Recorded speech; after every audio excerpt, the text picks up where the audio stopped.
Bonjour à tous, j'espère que vous allez bien. Bienvenue pour ce nouveau numéro du petit exo de colle, aujourd'hui numéro 78. Et pour ce numéro, je vous propose un exercice autour des groupes et des morphismes de groupe qui peut tout à fait se faire en première année de classe préparatoire. L'énoncé est le suivant, on aimerait dénombrer les morphismes de groupe qui vont de Z sur NZ vers Z sur MZ, tous deux munis de la loi plus. Bien sûr, loi plus qui est hérité de la structure d'anneau, donc de la structure de groupe Z+, bien sûr, puisqu'il s'agit ici de quotient d'anneau. Et donc, ici, on veut étudier les morphismes de groupe que l'on peut construire de Z sur NZ vers Z sur MZ, avec N et M, des entiers naturels non nuls.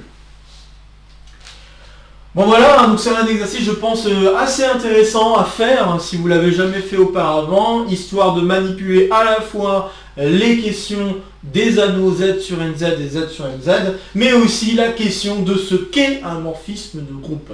Je pense que voilà, l'enjeu important de cet exercice, c'est de bien comprendre ce que c'est un morphisme de groupe et de voir qu'est-ce que ça voudrait dire de chercher à définir un morphisme de groupe de la sorte.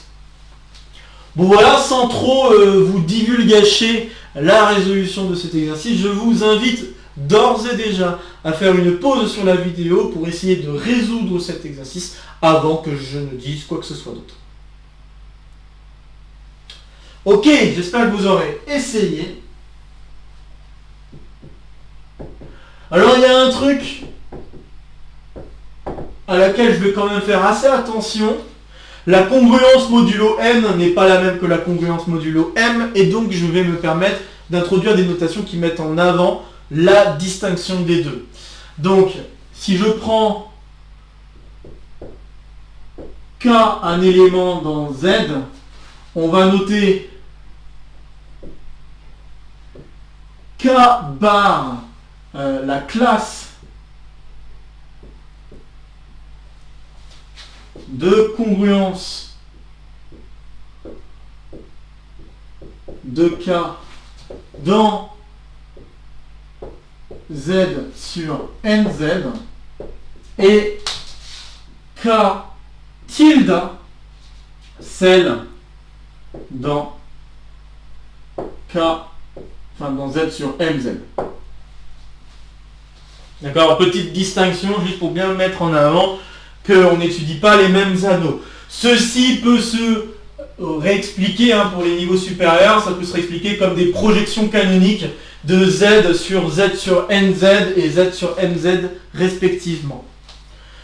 Bien, alors maintenant que j'ai introduit une notation pour pouvoir écrire les choses que j'aimerais écrire, on va en effet utiliser le fait qu'on travaille un morphisme de groupe. Donc je vais introduire un morphisme de groupe, juste pour voir qu'est-ce que je dois faire, qu'est-ce que je dois dire de particulier. Donc soit phi, un morphisme de groupe qui va donc de Z sur NZ vers Z sur MZ. Morphisme de groupe. Et là, il faut donc se souvenir de ce qu'est un morphisme de groupe, sinon on ne peut pas avancer. Donc ici, un morphisme de groupe, ça veut dire la chose suivante.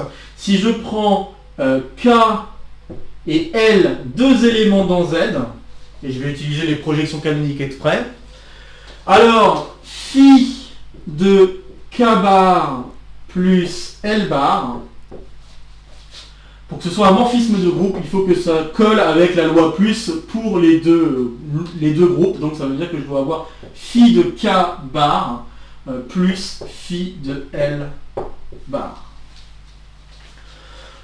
Donc voilà ce que ça veut dire avoir ici un morphisme de groupe qui va de Z sur NZ vers Z sur MZ. Ici j'ai utilisé en effet des représentants dans Z, donc ça me permet de vraiment l'écrire de cette manière-là en jouant avec les classes de congruence. Bien, alors en particulier, on pourra remarquer qu'on peut jouer avec ce genre de relation en remplaçant K et L par 1. Et donc il va y avoir quelque chose d'assez remarquable, c'est que en effet, donc si je m'amuse à prendre K dans Z, en fait, K bar, je peux le voir, alors ici je vais peut-être pas prendre K dans Z, je vais directement prendre K un entier naturel non nul. Mais je pourrais certainement faire le même genre de manipulation si je travaillais dans Z. Donc si je prends K, un entier naturel non nul, K bar, c'est la même chose que 1 bar plus 1 bar plus blablabla plus 1 bar. Ce K fois. D'accord? Donc ça vient des petites propriétés de congruence. Hein. Donc quand je connais la congruence, quand je connais la congruence d'une somme, je peux aussi écrire la congruence d'une somme comme somme de congruence. Ok, donc je peux faire ce genre de choses. Et en faisant ce genre de manipulation et en utilisant la propriété de morphisme de groupe, on en déduit alors la chose suivante. Phi de K bar, et ben ça va tout simplement être phi de 1 bar plus blablabla plus phi de 1 bar. K fois.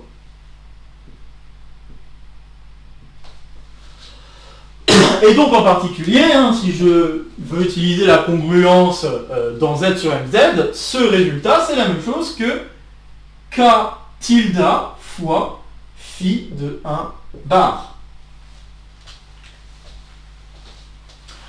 Ok, donc on se rend compte que si on veut définir un morphisme de groupe de la sorte, il suffit de définir l'image de 1. Car vous remarquerez que là, bon, j'ai fait des entiers naturels non nuls, mais si c'était pas un entier naturel, si c'était un entier négatif, il suffirait juste de dire que phi de moins 1, c'est moins phi de 1, quoi. Donc on peut en effet remarquer en plus de ça que phi de moins 1 bar, bah, c'est la même chose que moins 1 tilde phi de 1 bar. D'accord? Vraiment pour les mêmes raisons, hein. Dites-vous que 1 moins 1 ça doit faire 0. Phi de 0, on remarquera aussi que phi de 0 ça doit être 0. Hein.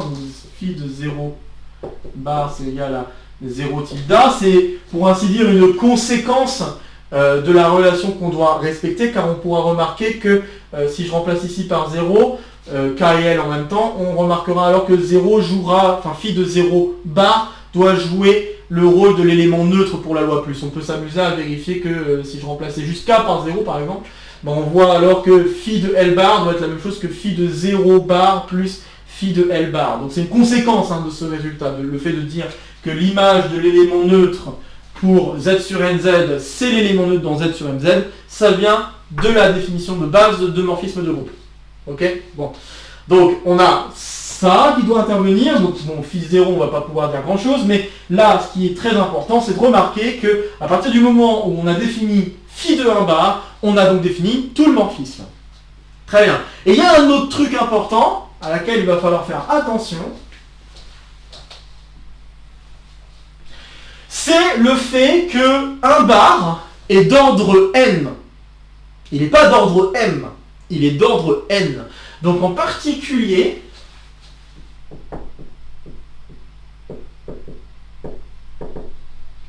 on notera que si je fais n tilde fois phi de 1 bar, eh bien je dois trouver 0 tilde. Donc ça veut dire quoi? Ben, ça veut dire que phi de 1 bar, il doit être d'ordre n pour le groupe. Mais ça veut aussi dire que phi de 1 bar doit être aussi d'ordre m pour le groupe. D'accord? Donc on voit qu'il y a d'ordre divisible plutôt, enfin ça doit être un diviseur pour être plus précis. Donc on a une question d'ordre qui doit être un ordre qui divise n et qui divise m. C'est ça qu'on obtient comme chose remarquable. Et donc, on voit l'apparition du PGCD se faire. Alors si je veux l'amener un petit peu plus proprement, on se rendra compte qu'en termes de congruence, hein, si je veux juste maintenant parler de congruence, en fait il suffit que je définisse phi de 1 bar comme étant un élément tel que n fois cet élément soit congru à 0 modulo m. Donc en fait c'est tout ce qu'il suffit de faire. Donc pour définir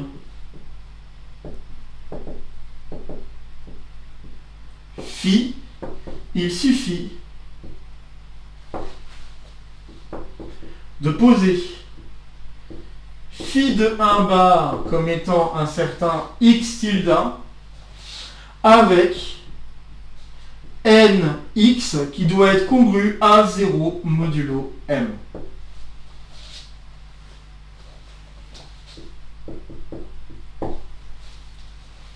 X dans Z.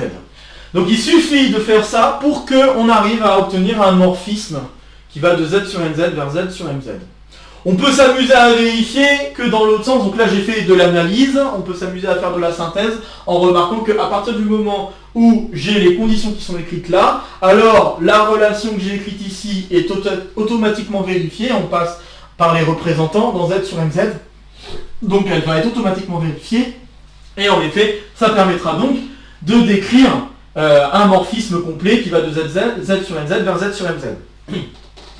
Donc, bon, c'est pas très difficile de faire la synthèse de cette chose. Maintenant, le truc important, c'est qu'il va falloir dénombrer les solutions qu'on va obtenir ici, et les dénombrer de façon à ce qu'elles soient distinctes dans z sur mz. D'accord ? Puisque c'est tout l'enjeu. Si j'arrive à compter le nombre de x tilde que je peux définir différents, eh bien j'aurai compté le nombre de morphismes de groupes que je peux construire différents. Bon, donc il faut donc résoudre cette équation. Et résoudre cette équation, c'est donc équivalent à dire que je veux que nx soit égal à m fois k avec k dans z.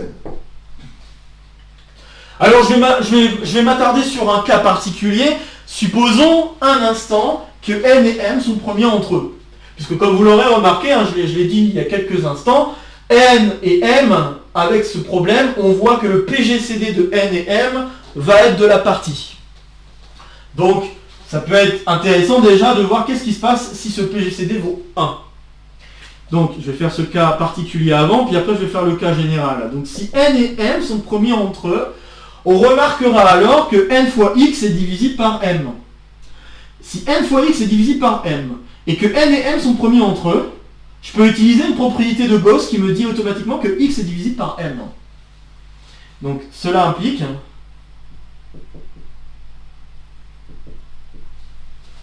que x est divisible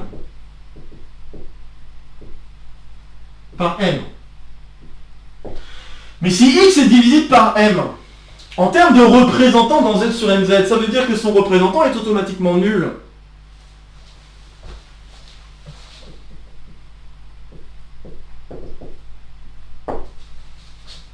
Et donc ça veut dire qu'on n'a qu'un seul morphisme possible pour décrire un morphisme de groupe qui va de z sur mz vers z sur mz. Et ce seul morphisme, c'est le morphisme nul. Donc finalement, phi sera nul. Et dire que phi sera nul, voilà, c'est la seule possibilité, donc on va avoir qu'un seul morphisme de groupe. Morphisme de groupe. Bien, très bien. Maintenant, effaçons un petit peu. Je pense que le niveau notation des groupes, je pense qu'on est assez clair, j'espère que je le suis. Maintenant, qu'en est-il si le PGCD n'est pas égal à 1 ? Donc,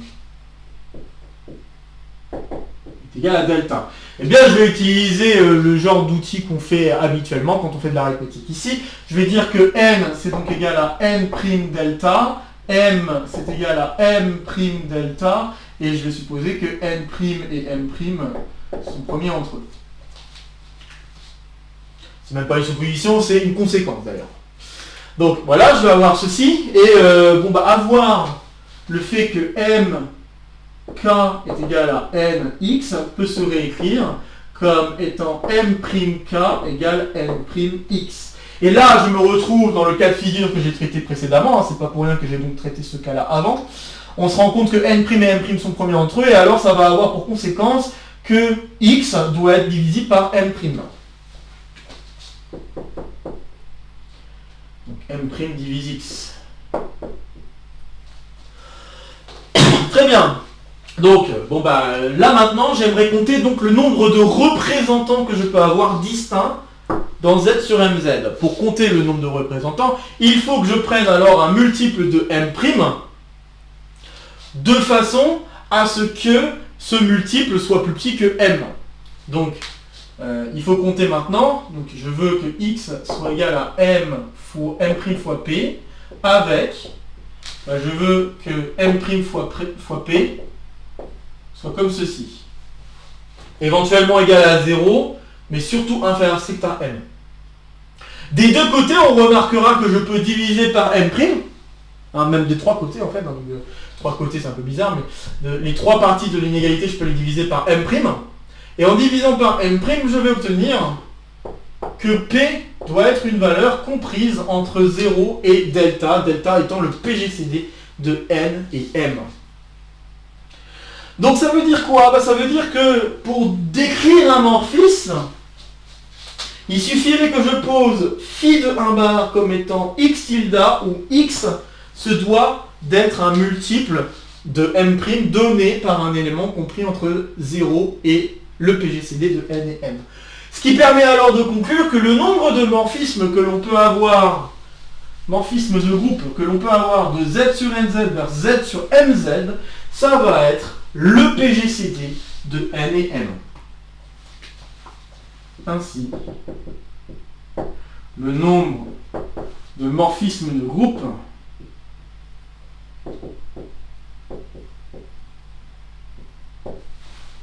c'est exactement le choix de P.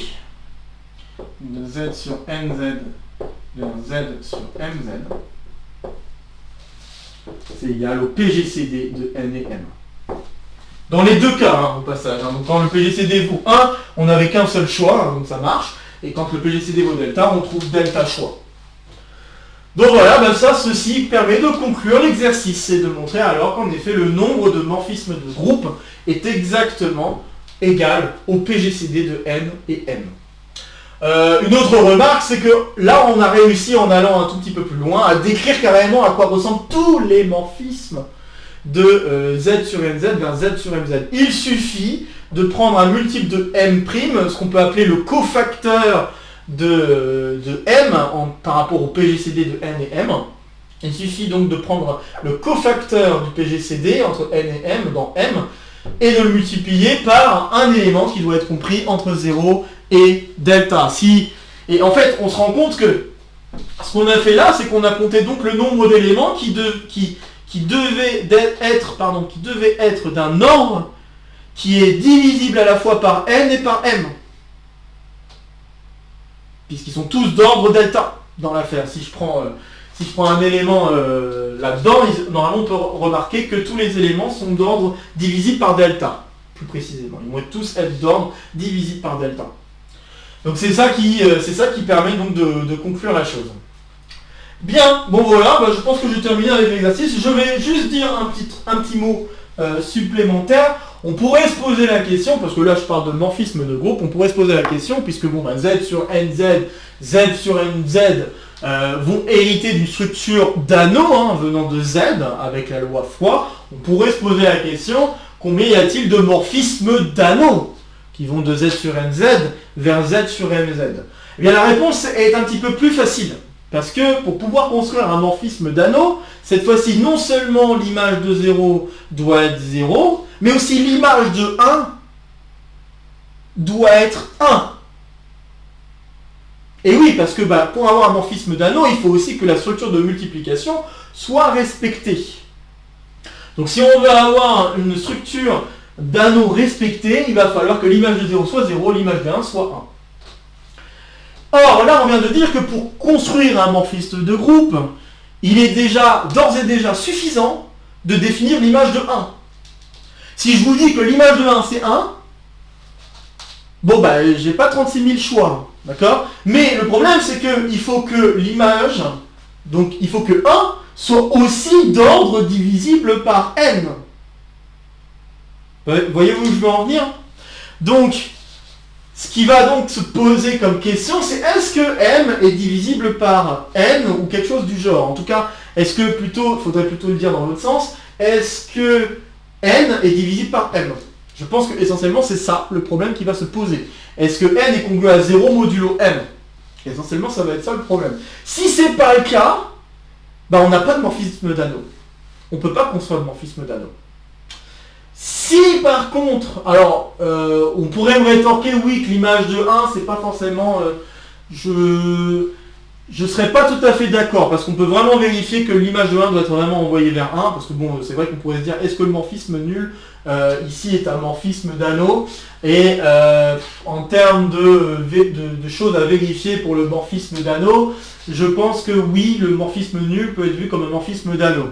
Puisque de toute façon, il vérifie bien le critère. Ici, si je prends x égale 0, ça vérifie bien le critère.